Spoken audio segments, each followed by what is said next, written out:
দীপামণি শইকীয়াৰ গল্প নষ্ট লগ্ন। সেউজ বিশাল ঘাঁহনিখনৰ মাজতে এঠাইত গৈ জিপচিখন ৰখালে কৌশিকে। তাৰপিছত গাড়ীৰ পৰা নামি তাইৰ ফালৰ দুৱাৰখন খুলি হাতখন আগবঢ়াই দি ক'লে, কেয়াৰফুলি নামা। তাই এখন হাতেৰে শাৰী প্লেটখিনি ধৰি আনখন হাত কৌশিকৰ ফালে আগবঢ়াই দিলে। শাৰীৰ দীঘল আঁচলখন চুচৰি নোযোৱাকৈ কৌশিকে হাতত এপাক মেৰিয়াই একেখন হাত তাইৰ কঁকালত থলে।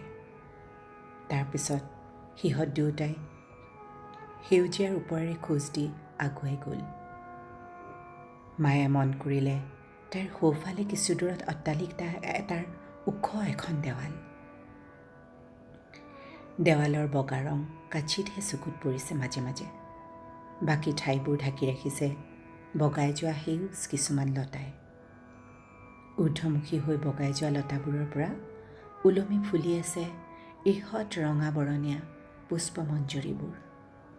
কি ফুল, কি গছ, একোকে চিনা নাই তাই।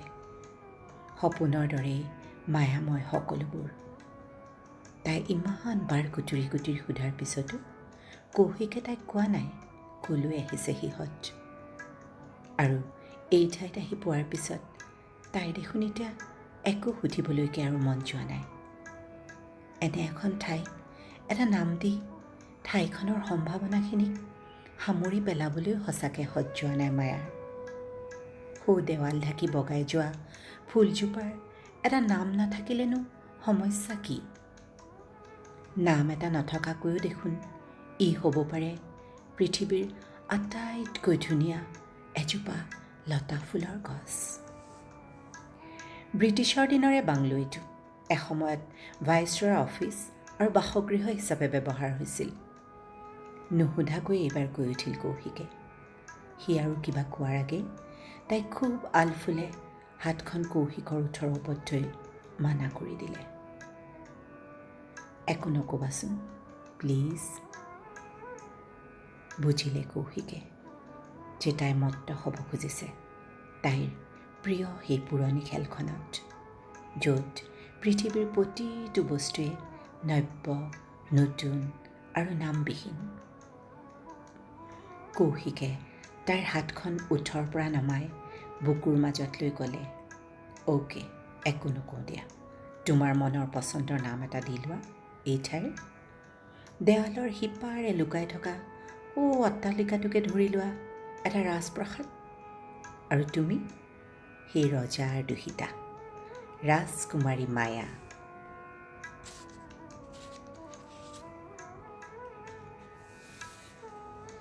আৰু তুমি কোন? স্বপ্নাবিষ্ট মাতেৰে দূৰৈত চকু থৈ সোধে তাই। ৰাজকুমাৰীৰ কোনো চিৰন্তন প্ৰেমিক।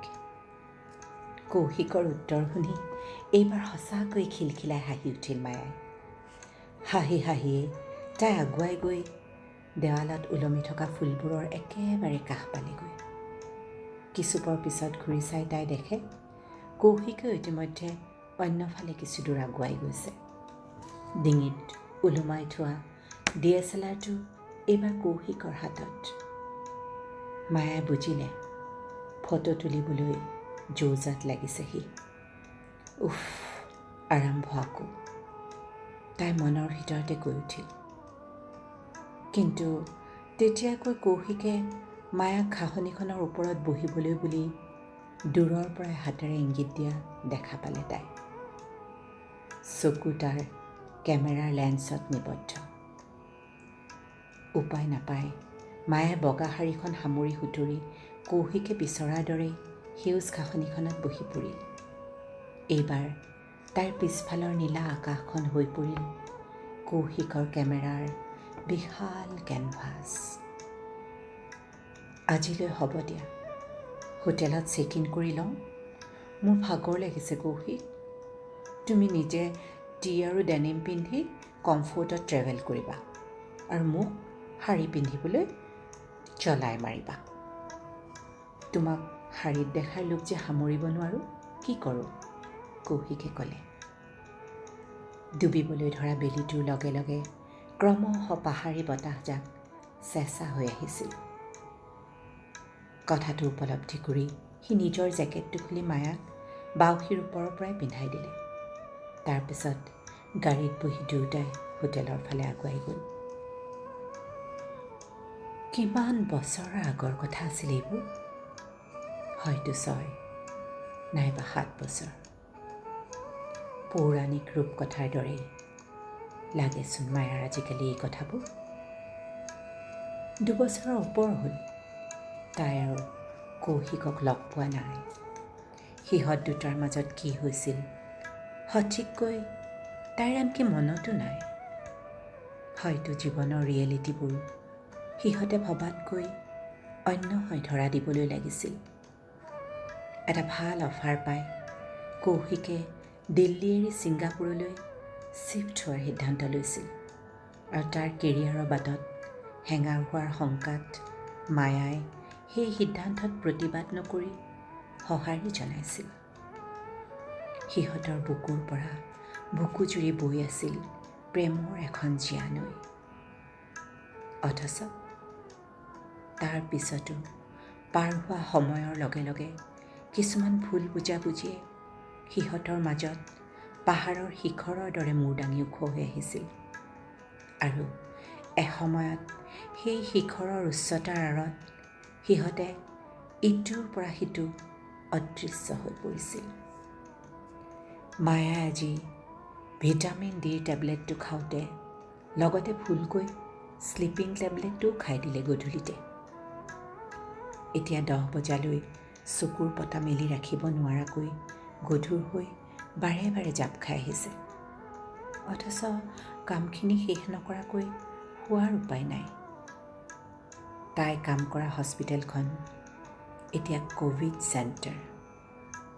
30 জন ৰোগী ইতিমধ্যে ভৰ্তি হৈ আছে। সেই ৰোগীসকলৰ প্ৰত্যেকৰে ব্যক্তিগতভাৱে ডাটা সংগ্ৰহ কৰি মেনেজমেণ্টলৈ নিয়মীয়াকৈ পঠিওৱাৰ দায়িত্ব মায়াৰ ওপৰত ন্যস্ত। তাই লক্ষ্য কৰিছে হস্পিটেললৈ সামান্য ফ্লুৰ লক্ষণ লৈ অহা মানুহখিনিৰ 2 দিনৰ ভিতৰতে কেনেকৈ স্বাস্থ্যৰ অৱনতি ঘটিছে।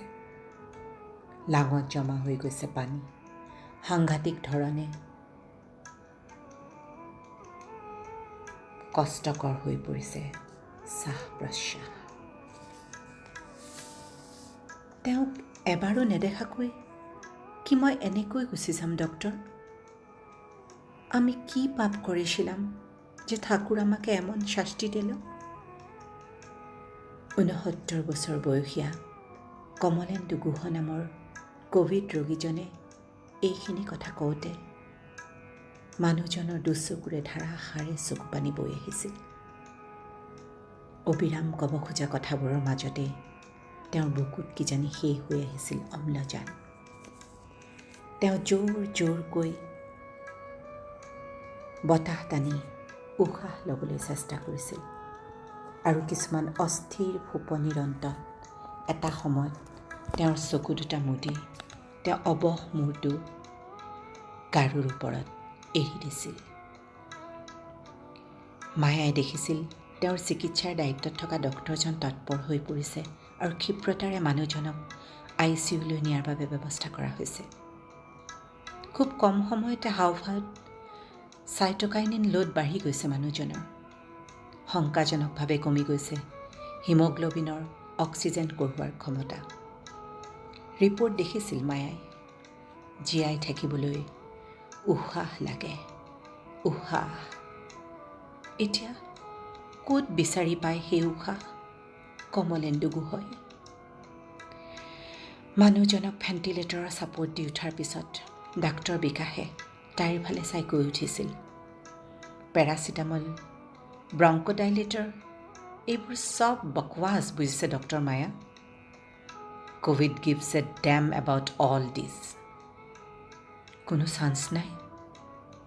বুকুৰ আটাইতকৈ তলিৰ ক'ৰবাৰ পৰা উঠি অহা এটা মাতেৰে তাই সুধিছিল। ওঠৰ কোণ দুটা তললৈ নমাই এটা মুদ্ৰা কৰি উত্তৰ দিছিল সহকৰ্মী ডক্টৰ বিকাশে। মায়াই তাৰ অৰ্থ বুজি উঠিছিল। খুব গধুৰ কৰুণ এটা মন লৈ তাই এবাৰ নিতাল মাৰি শুই থকা মানুহজনৰ মুখখনলৈ চাইছিল। তাত কোনো কষ্টৰ চিন নাছিল। সপোন আৰু দিঠকৰ কোনো মায়াময় স্থিতিলৈ হয়তো গুচি গৈছে মানুহজন। তাক তেওঁ হয়তো লগ পাইছেগৈ নিজৰ চেনেহৰ পত্নী। ইছ এনেকৈনো শুকাইনে বাৰু মানুহ? ইমান ক্ষীণালা তুমি? হস্পিটেলৰ বিচনাত শুই খাই বহি মইহে নদকাটো হ'লোঁ, চোৱাচোন। মানুহজনীলৈ চাই কৈ উঠিছে তেওঁ। ভাতৰ গৰা মুখলৈ নাযায়। সন্মুখৰ চকীখনত আপোনাৰ উদংকাহীখনে মোক লঘোণত ৰাখে। উচুপি উঠা মানুহজনে বুকুত সুমুৱাই লৈছে, মোহাৰি দিছে বাগৰি অহা চকু পানী। কমকৈ কথা কোৱা মানুহজনীয়ে এইকেইষাৰ কথা ফুটাই কোৱা মানে কত তেনে আৰু কথা বুকুৰ মাজত সুমুৱাই থৈছে। তেওঁতো বুজে, সতি সন্ততি এটা নোহোৱা ঘৰখনত তেওঁলোক দুজনেই মানুহ। তাৰে এজন নাথাকিলে সেইখন ঘৰ হৈ যে নাথাকে, নুবুজেনে তেওঁ? ডক্টৰ মায়া, মই এই কেছটোৰ প্ৰট'কলত ইয়াতে চুটিকৈ লিখি দিছোঁ। আপুনি ডিটেইলছ লিখি ল'ব পাৰিব। ডক্টৰ বিকাশৰ মাতত তাই নিজৰ মাজলৈ উভতি আহে। ডক্টৰ বিকাশে দিয়া সেইখিনি ডেটাই এতিয়া শ্লিপিং টেবলেটৰ নিচাত টোপনিয়াই কম্পিউটাৰত ফিট কৰি আছে মায়ে। আজি শনিবাৰ বাবে কামখিনি শেষ কৰিহে তাই শুব পাৰিব। কাৰণ এই ডেটাবোৰৰ ওপৰত ভিত্তি কৰি আগন্তুক সপ্তাহটোৰ একশ্যন প্লেন বনোৱা হ'ব। তাই কাম কৰা ক'ভিড হস্পিটেলখনৰ ক'ভিড ইউনিটটোত মায়াই এই বিশেষ ডিউটিটোত আছে। এই ডেটাবোৰ টুকি যাওঁতে অনুভৱ কৰিলে ভয়ংকৰ ধৰণৰ এখন জাল তৰি দিছে এই ভাইৰাছটোৱে। সিদিনালৈকে কৰোণাৰ ৰেপিড টেষ্টৰ দ্বাৰা পোৱা ৰিজাল্টবোৰ আজি নস্যাৎ কৰি পেলাবলগীয়া হৈছে মায়াহঁতে। ৰোগীৰ শৰীৰৰ এণ্টিবডিৰ ওপৰত নিৰ্ণয় কৰা হৈছিল এই ৰেপিড টেষ্টৰ ফলাফল। কিন্তু দেখা গ'ল ক'ভিডত আক্ৰান্ত ৰোগীৰ দেহত 10 দিনলৈ কোনো ধৰণৰ এণ্টিবডি ফৰ্মেশ্যনেই নহয়। কামটো শেষ কৰি মায়াই ডিষ্ট্ৰিক্ট নডেল অফিচাৰলৈ ডাটাখিনি ফৰৱাৰ্ড কৰি দিলে। লগতে এটা copy Indian council of medical ৰিচাৰ্চলৈ পঠিয়াই দিলে। কামখিনি কৰি লেপটপটো বন্ধ কৰি তাই খুব ভাগৰুৱা খোজেৰে কিবা এটা খোৱা যাওক বুলি কিচেনলৈ সোমাই গ'ল। খানা বনাবলৈ অহা মানুহজনীক আহিবলৈ মানা কৰি দিয়াৰো বহু দিন হ'ল। তেতিয়া তাই ক'ভিড ইউনিটৰ ডিউটিত নাছিলে। সেই তেতিয়াৰ পৰাই তাই নিজে বনাই খাই আছে। পিছে ৰাতি 11:30 বজাত কিবা এটা বনাই খোৱাৰ চিন্তাটোৱে মায়াৰ ভাগৰটোক বঢ়াইহে তুলিলে। তাই ফ্ৰিজৰ ভিতৰৰ পৰা ফ্ৰুট ব্ৰেড এটুকুৰা হাতত লৈ চোবাই বেলকনিলৈ ওলাই আহিল। চৌপাশে এটা অচিনাকি নিস্তব্ধ পৰিৱেশ। 3 মহলৰ তাইৰে এপাৰ্টমেণ্টটোৰ পৰা দূৰণিৰ মূলপথটো চকুত পৰে। তাই দেখিলে ষ্ট্ৰীট লাইটৰ হেতা পোহৰত এটা ক'লা সৰীসৃপৰ দৰে পৰি আছে বাটটো। তেনেতে গুম মৰা নিস্তব্ধতা ভাঙি পুলিচ ভেন এখন চাইৰেন বজাই পাৰ হৈ গ'ল। মায়াই গ্ৰিলখন লগাই ভিতৰলৈ সোমাই আহি বটলৰ পৰা পানী দুঘটামান খাই বিচনাখনত হেলান দি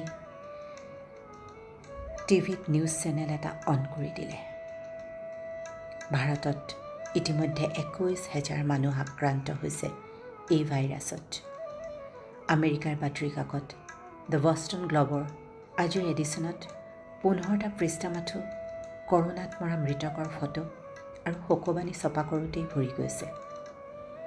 দৈনিক 2000ৰ ওপৰ মানুহৰ মৃত্যু হৈ আছে সেই দেশত। মহামাৰীৰ শীতল সাঁতোৰা এয়া। কালৈ হিমশীতল হাত মেলি দিয়ে কোনো যে নিশ্চয়তা নাই। তাই মুখ ধুই ব্ৰাছ কৰি শুবলৈ বুলি বিচনাত বাগৰ দিলেহি। তেনেতে কাষত পৰি থকা তাইৰ মোবাইলটো ভাইব্ৰেট কৰি উঠিল। স্ক্ৰীণত চাই দেখিলে সন্দীপৰ ফোন। খুব তন্দ্ৰালহ মাতেৰে তাই ফোনটো লৈ ক'লে, হেল্ল' সন্দীপ, কোৱা। কি মানুহ তুমি? যোৱা দুদিনৰ পৰাই ফোন লগাই লগাই ভাগৰি গৈছোঁ।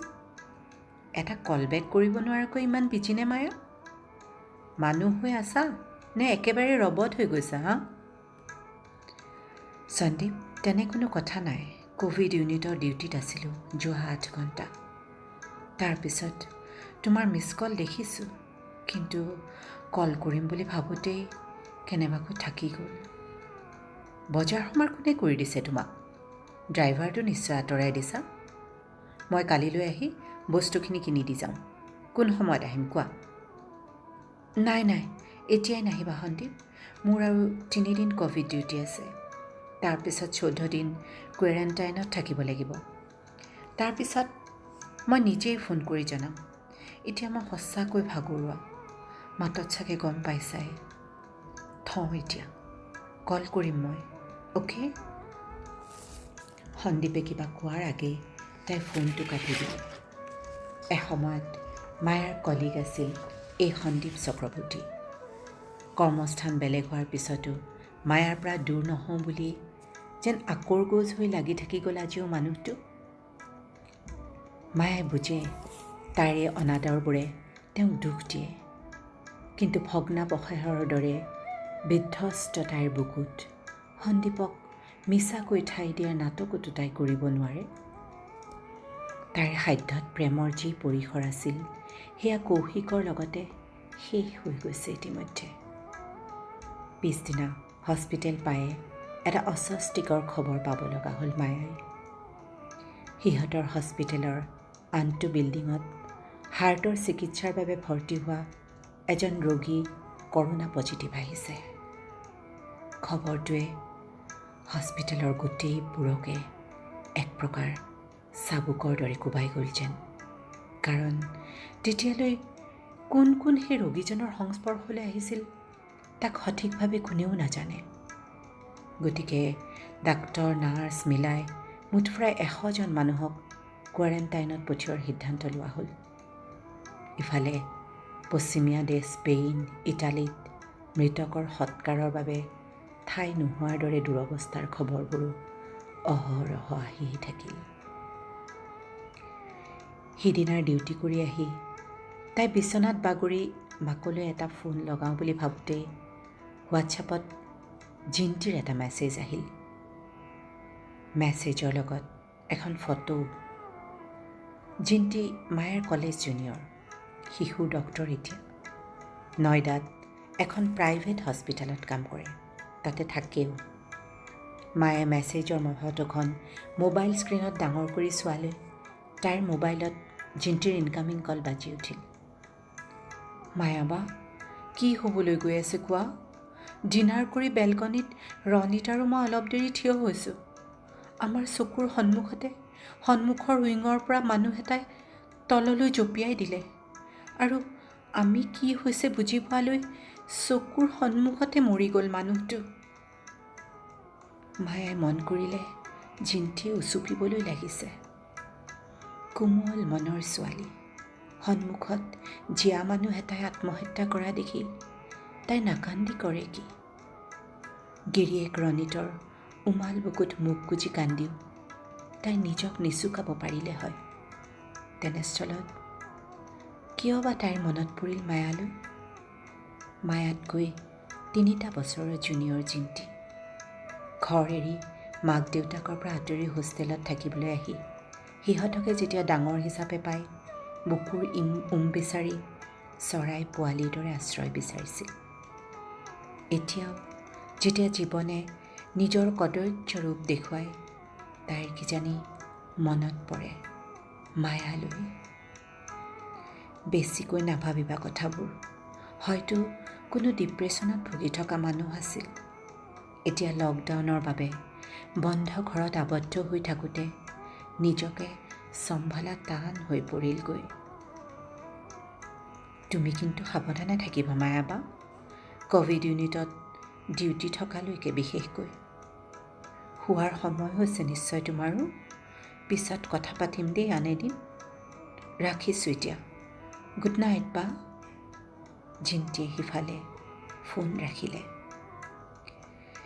তাইৰ বাহিৰে সকলোৰে তাইক লৈ চিন্তা। মাকৰ ফোন আহে, সন্দীপৰ আহে, সুদূৰ অষ্ট্ৰেলিয়াৰ পৰা ফোন আহে, ককায়েকৰ নিয়মীয়াকৈ। মাথো ফোন নাহে কোনোদিনে তাইলৈ। কৌশিকৰ। তাই ড্ৰয়াৰৰ পৰা শ্লিপিং টেবলেটটো লৈ ঘোটা ঘোটে বটলৰ পৰা পানী ঢালি মুখত দিলে। সন্মুখৰ পৰা টিভি স্ক্ৰীণত কৰোণাত সাংঘাতিকভাৱে বিধ্বস্ত হৈ পৰা আমেৰিকাৰ নিউজ। এজনী নাৰ্ছে কান্দি কান্দি বাইট দিছে, হস্পিটেলত আমাৰ বাবে আনকি মাস্কৰো যোগাৰ নাই। তেনেকৈ আমি হস্পিটেলত কাম কৰি আছিলোঁ। কিন্তু মোৰ ঘৰত দুটাকৈ ল'ৰা ছোৱালী। মই মৰি গ'লে সিহঁতক চাওঁতা কোনো নাই। সেইবাবেই কামৰ পৰা ৰিজাইন দি আজি ঘৰলৈ উলটি আহিছোঁ। নাজানো ভৱিষ্যতে কেনেকৈ চলাম ঘৰ। America is not ready for covid, not ready at all. দুহাত মুখ ঢাকি নিৰালম কান্দোনত ভাঙি পৰিছে মানুহজনী। ইতিমধ্যে শ্লিপিং টেবলেটে নিজৰ কাম কৰা আৰম্ভ কৰিছে। এক তন্দ্ৰালহ অলসতাই মায়াৰ সমগ্ৰ শৰীৰ মেৰিয়াই আনিছে। তাই অৱশ সোঁহাতখনেৰে ৰিম'টটো লৈ অফ কৰি দিলে টিভিটো। পিছদিনা হস্পিটেল গৈ পোৱালৈ কমলেন্দু গুহৰ বেড খালী হৈ গৈছে। মাথো মনৰ জোৰেৰে তেওঁ লৈ থকা উশাহেৰে জীৱনটোক টানি থকাটো আৰু সম্ভৱপৰ হৈ গৈ নাথাকিল। নিশা 3:30 বজাত স্তব্ধ হৈ পৰিল মানুহজনৰ হৃদপিণ্ডৰ স্পন্দন। মায়া গৈ হস্পিটেলৰ কৰিডৰ পোৱালৈ ইতিমধ্যে মানুহজনৰ মৃতদেহত PPE পিন্ধাই শেষ কৰা হৈ গৈছে। কৰোণাত আক্ৰান্ত মৃত ব্যক্তিসকলৰ শৱ সৎকাৰৰ ক্ষেত্ৰত নিৰ্দিষ্ট প্ৰট'কল আছে। ইলেক্ট্ৰনিক ইনচুলেটৰত দহন কৰিব লাগিব এনে মৃতকক। ঘৰলৈ ফোন কৰি খবৰ দিয়া হৈ গৈছিল পুৱাতে। ফোনত সিফালে মানুহজনেও এটা মাত নমতাকৈ থৈ দিছিল হেন ফোন।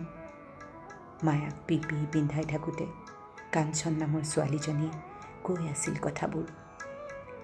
মানুহটোৰ পত্নীৰ বাহিৰে ফেমিলিত কোনোৱেই নাছিল মেম। মায়াই জনা কথাখিনিও আকৌ এবাৰ কাঞ্চনৰ মুখেৰে শুনিছিল। আত্মীয়ক খবৰটোহে দিয়া হয়, মৃতদেহ চাবলৈ বা সৎকাৰত ভাগ ল'বলৈ দিয়া নহয় কাকোৱে। নিথৰ হৈ শুই থকা মানুহটোৰ শৱদেহটো দেখি বৰ ৰিক্ত লাগিল মায়াৰ। কথাবোৰ এনে হোৱা জানো উচিত আছিল? বুকুত ইমান চেনেহ লৈ গুচি যোৱা মানুহজনে তেতিয়াও যেন বিচাৰিছিল তেওঁৰ পত্নীয়ে এবাৰ হিয়া উজৰি তেওঁক সাৱটি কান্দক। মানুহজনীৰ খোপা সুলকি মুকলি হৈ পৰা দীঘল চুলি কোচাই তেওঁৰ চকুমুখ ঢাকি বিয়পি পৰক। কপালৰ সেন্দুৰৰ ৰঙেৰে শেষবাৰৰ বাবে ৰাঙলী হৈ পৰক তেওঁৰ বুকুৰ বসন। তেনে একো হোৱাটো যিহেতু সম্ভৱ নাছিল, এসময়ত নিঃসংগ হৈয়ে এম্বুলেন্সত উঠি গুচি গৈছিল কমলেন্দু গুহ। সামান্য কাহ জ্বৰ লৈ ঘৰৰ পৰা হস্পিটেললৈ ওলাই অহা মানুহটো বাহিৰে বাহিৰে গুচি গৈছিল চিৰদিনলৈ। দৰাচলতে গুচি যোৱাজন সৌভাগ্যৱানেই। এতিয়া সেই শূন্যতাত চাটিফুটি কৰি নিজৰ মৃত্যুলৈকে জীয়াই থাকিব লাগিব অকলে মানুহজনীয়ে, মায়াই ভাবিছিল। দিল্লীত ক'ভিডৰ কেছ দ্ৰুত গতিত বাঢ়ি আহিছিল। নিজামুদ্দিন মাৰ্কাজত সোমাই থকা 2000 মানুহে গোটেই পৰিস্থিতিটোকে এটা নিয়ন্ত্ৰণহীন অৱস্থালৈ লৈ গৈছিল। মায়াক লৈ বাঢ়ি আহিছিল মাকৰ দুশ্চিন্তাবোৰ। তাই ডিউটিৰ পৰা ওলাই মোবাইলত দেখা পাবলৈ ধৰিছিল মাকৰ কমেও 4-5টাকৈ মিছ কল। মায়াই গাড়ীখন পাৰ্ক কৰি চিৰিৰে খোজকাঢ়িয়ে ওপৰলৈ উঠি আহিল। ক'ভিডৰ ডিউটিত থাকিবৰে পৰা তাই এপাৰ্টমেণ্টৰ লিফ্ট ব্যৱহাৰ কৰা বাদ দিছে। এটা অদৃশ্য শত্ৰুৰ বিৰুদ্ধে এই যুঁজ সিহঁতৰ। সামান্যভাৱেও অসাৱধান হোৱা নাযায়। বিল্ডিঙৰ কতজনে ব্যৱহাৰ কৰে সেই লিফ্ট। তাইৰ নিজক লৈ ইমান দুশ্চিন্তা নাই, কিন্তু তাইৰ বাবে প্ৰতিবেশী কাৰোবাৰ হাৰাশাস্তি হওক সেয়া মায়াই হ'বলৈ দিব নোৱাৰে। মাজতে এনেবোৰ কাৰণতে ডাক্তৰ নাৰ্ছ আদিক ভাড়াঘৰৰ পৰা মালিকে আঁতৰাই দিয়াৰ দৰে দুঃব্যৱহাৰৰ খবৰবোৰ কিছুমান আহিবলৈ ধৰিছিল। নিজৰ জীৱনক লৈ চৰম দুশ্চিন্তাত ভুগি থকা মানুহখিনিৰ পৰা আৰু কি আশা কৰিব পৰা যায়। ইফালে মাৰ্কাজৰ ঘটনাটোক লৈ সাম্প্ৰদায়িক বিষবাষ্পও বাঢ়ি আহিছিল। তথাপিও ভাল যে লকডাউনৰ পৰিপ্ৰেক্ষিতত ঘৰৰ ভিতৰত আবদ্ধ হৈ থকা মানুহবোৰৰ কুটিল হাতোৰাবোৰে কোনেও কাকো শাৰীৰিকভাৱে ঢুকি পোৱাগৈ নাছিল। মাৰ্কাজৰ কাণ্ডৰ কেইদিনমানৰ পিছত দিল্লীৰ গুৰুদ্বাৰ এটাৰ ভিতৰৰ পৰা 200 মানুহক উলিয়াই আনিছিল পুলিচে। শৰণ ল'বলৈ অহা মানুহ। ধৰ্মৰ নামত এনে কাৰবাৰবোৰ দেখি অবাক হৈ পৰে মায়া। ধৰ্মও কি প্ৰেমৰ দৰে একে এক্সটাচি? তাইৰ মন উৰা মাৰে আন এছোৱা সময়লৈ। কি কৰি আছা? সুদূৰ ছিংগাপুৰৰ পৰা ফোনত ভাহি আহিছিল কৌশিকৰ মাত। জুম্পা লাহিৰীৰ ইণ্টাৰপ্ৰিটেশ্যন অৱ মেলোডিখন মেলি লৈছোঁ। যোৱা এমাহৰ পৰা ৰেকৰ্ড পৰি আছে। অথচ কিনাৰ দিনা এনে লাগিছিল সিদিনা কিনি কিতাপখন পঢ়িব নাপালে মই যেন এৰাতি আৰু পাৰ কৰিবই নোৱাৰিম। মই বাৰু সাংঘাতিক ধৰণে মুদি হৈ গৈছোঁ নেকি কৌশিক? নাই নাই, তেনে কোনো কথা নাই মাই এফ্ৰডাইটি। অহ, এই অদ্ভুত নামটোৰে মোক মতা বন্ধ কৰা প্লিজ। নকৰোঁ। যাক মই এফ্ৰডাইটি বুলি ভাবোঁ তাক মই এই নামেৰে মাতিম। প্ৰেম, সৌন্দৰ্য, আসক্তি আৰু সৃষ্টিৰ নিৰ্ভেজাল ৰূপেই এফ্ৰডাইটি। এণ্ড ফৰ মি শি ইজ নন আদাৰ দেন ইউ। কি কৰি আছা বাৰু তুমি ইমান ৰোমান্টিক মুডত যে? শুই আছোঁ তোমাৰ বুকুৰ মাজত। Believe me, I can even smell your বছমছ, just like really you know'. তোমাক লৈ মই যে পগলা হৈ যাম। তাই কিতাপখন জপাই থৈ দিয়ে বিচনাৰ হেডৰেষ্টত। কৌশিকৰ কথাবোৰত কি থাকে তাই যে স্বপ্নাবিষ্ট হৈ পৰে এনেদৰে। সিহঁত দুটাই আজিকালি ফোনতেই কথা পাতে। ছিংগাপুৰত থকা ল'ৰাটোক দিল্লীত মায়ে কাষত বিচাৰিলেও আগৰ দৰেতো পাব নোৱাৰে। কিন্তু তথাপিও ফোনত হোৱা কথা বতৰাবোৰে সিহঁতহালৰ মনবোৰ ভৰাই ৰাখে। আৰু যেতিয়াই কৌশিক দিল্লীলৈ আহে তাৰপিছত সিহঁত দুটাৰ সময়বোৰ অনন্য হৈ পৰে। কৌশিকে তাইক ফুৰাবলৈ লৈ যায় আটাইতকৈ ধুনীয়া ডেষ্টিনেশ্যনবোৰলৈ। সেইখন পৃথিৱী মাথো সিহঁত দুটাৰ। সিহঁতে পতা কথাবোৰ মাথো সিহঁতৰ বাবে। আন কোনো তৃতীয় ব্যক্তিয়ে তাক বুজি পোৱাৰ আশা কৰিব নোৱাৰে মায়াহঁতে। প্ৰেমৰ পৃথিৱীখন এনেকুৱাই নহয় জানো? মাথো দুজন মানুহৰে গঢ়া। একেলগে থকা সময়খিনিত আনকি কৌশিকৰ লেন্সৰ পৃথিৱীখনৰ মিউজো তাই হৈ পৰে। মোবাইল স্ক্ৰীণত মেছেজ এটা ভাহি আহিলত বাস্তৱলৈ উভতি আহিল মায়া। খুলি চাই দেখিলে সন্দীপৰ মেছেজ লিখিছে। হস্পিটেল যাওঁতে ঘৰৰ চাবি বাহিৰৰ ফুটমেটৰ তলত ৰাখি থৈ যাবা। মই আবেলিলৈ গ্ৰ'চাৰী ইত্যাদি কিনি আনি ঘৰত থৈ যাম। তাই উত্তৰ নিদিয়াকৈ মোবাইল ফোনটো বন্ধ কৰি দিয়ে। পিছদিনা মায়াৰ ক'ভিড ইউনিটত অন্তিম ডিউটি। তাৰপিছত 14 দিনৰ বাবে সিহঁত কোৱাৰেণ্টাইনত হোটেল এখনত থাকিবও যাব। যোৱা 7 দিন যথেষ্ট কষ্ট হৈছে তাইৰ। 8 ঘণ্টা PPE পিন্ধি এটোপাল পানীও মুখত নিদিয়াকৈ ডিউটি কৰি নিজে গাড়ী চলাই ঘৰলৈ ঘূৰিছে।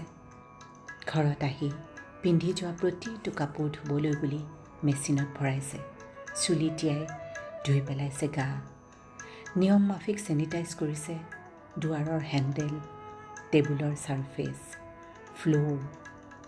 এতিয়া কোৱাৰেণ্টাইনৰ এই 14 দিন হোটেলত তাই অলপ আৰাম কৰিব পাৰিব অন্ততঃ। মায়াৰ শৰীৰ সম্পূৰ্ণ সুস্থ হৈ যেন লগাৰ পিছতো কোৱাৰেণ্টাইনৰ অন্ততঃ নিয়ম মাফিক কৰা ক'ভিডৰ টেষ্টৰ ৰিপৰ্ট পজিটিভ আহিল। গতিকে ঘৰলৈ উভতাৰ পৰিৱৰ্তে তাই ভৰ্তি হ'ব লগা হ'ল নিজৰে হস্পিটেলৰ এটা কোঠাত। ইতিমধ্যে দ্বিতীয়টো টেষ্টৰ বাবে চেম্পল লোৱা হৈ গৈছিল আৰু সেই টেষ্টৰ ৰিপৰ্ট নিগেটিভ আহিছিল। কিন্তু তেতিয়ালৈ মায়া শাৰীৰিকভাৱে বহু পৰিমাণে অসুস্থ হৈ পৰিছিল। ডিঙিলৈ উজাই আহিছিল এটা অস্বস্তিকৰ বিষ। শৰীৰতো বাঢ়িবলৈ ধৰিছিল উষ্ণতা।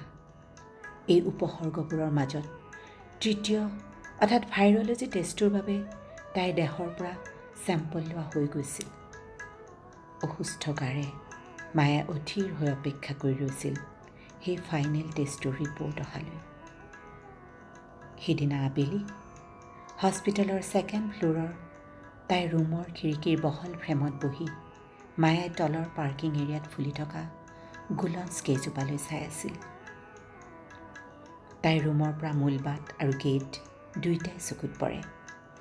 এনেদৰে বাহিৰৰ মুকলি পৃথিৱীখনলৈ চাই থাকিলে অন্ততঃ শৰীৰৰ ভিতৰৰ অস্বস্তিখিনিক কিছু পৰিমাণে হ'লেও পাহৰি থাকিব পৰা যায়। তেনেতে গেটৰ ওচৰত হোৱা এটা অপ্ৰত্যাশিত হুলস্থুলে গুলঞ্চৰ শুভ্ৰ ফুল এথোপাত নিবিষ্ট হৈ থকা মায়াৰ দৃষ্টিক গেটৰ ফালে টানি লৈ গ'ল।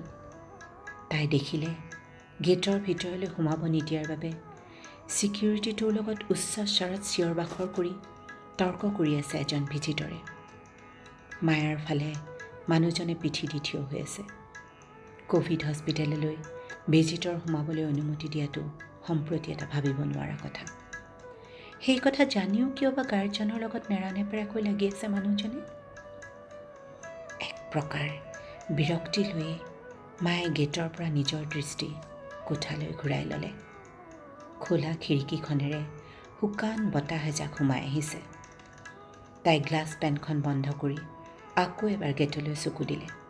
তেতিয়ালৈ গাৰ্ডজনক সৈমান কৰাব নোৱাৰি খং ক্ষোভত নিজৰ সোঁহাতখনেৰে কপালৰ চুলিখিনি খামুচি ধৰি মানুহজন এইবাৰ ঘূৰি এইফালে মুখ কৰি থিয় হৈ আছে আৰু অৰ্ধবন্ধ অলিন্দৰ এইপাৰে থিয় হৈ অবাক অবিশ্বাস্য দুচকুৰে দেখা পাইছে মায়াই সেয়া তাইৰ কৌশিক।